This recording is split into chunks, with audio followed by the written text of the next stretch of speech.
Every morning at exactly 7 o'clock, a letter appeared under Daniel's door. There was no sound, no footsteps, no one in the hallway. And the strangest part? The letters were always signed with his name. Daniel lived alone in a quiet apartment building. It was old but peaceful, the kind of place where nothing ever happened. Until the first letter came. He thought it was a mistake. Maybe a neighbor slipped it under the wrong door. But when he opened it, his hands began to shake. The letter was short, written in neat, careful handwriting. Do not trust the man in room 12. That was all it said. No explanation, no greeting, just a warning, signed Daniel. Daniel laughed nervously. This is just a joke, he told himself, but something felt wrong. He had never written those words, and yet the handwriting looked exactly like his. The next morning, another letter came, again at exactly 7. This time, Daniel waited behind the door. He stood there in silence, watching the floor, waiting to catch whoever was doing this. The clock ticked slowly, 6:59, then 7, and suddenly a letter slid across the floor, as if pushed by invisible hands. Daniel opened the door immediately. The hallway was empty. No one was there. No footsteps, no sound, just silence. With shaking hands, he picked up the letter. This one was longer. You must leave the building before Friday. Something will happen. I am trying to help you. Signed again, Daniel.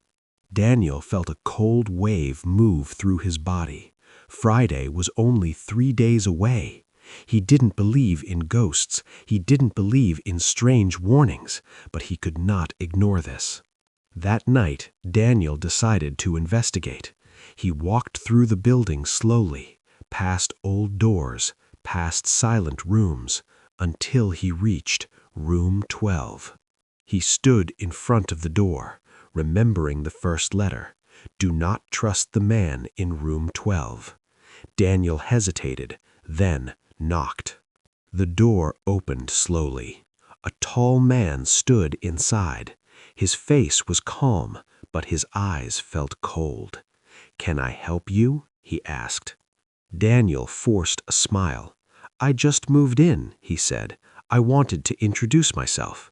The man stared at him for a long moment, then smiled slightly. "Welcome," he said. As Daniel walked away, he felt something strange. The man was watching him, watching very carefully. The next morning, the third letter arrived. This time, the message was urgent. "It is too late to ignore this. You must leave tomorrow. He already knows." Daniel's heart began to race. Who was he? The man in room 12? And how could the letter know what he had done?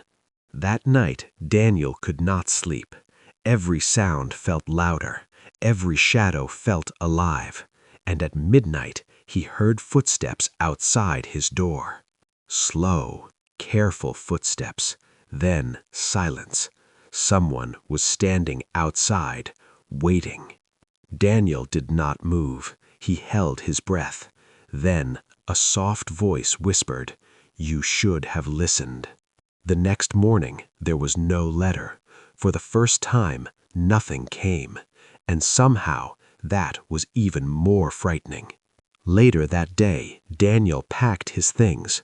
He was ready to leave, but as he opened the door, he saw something that made him freeze.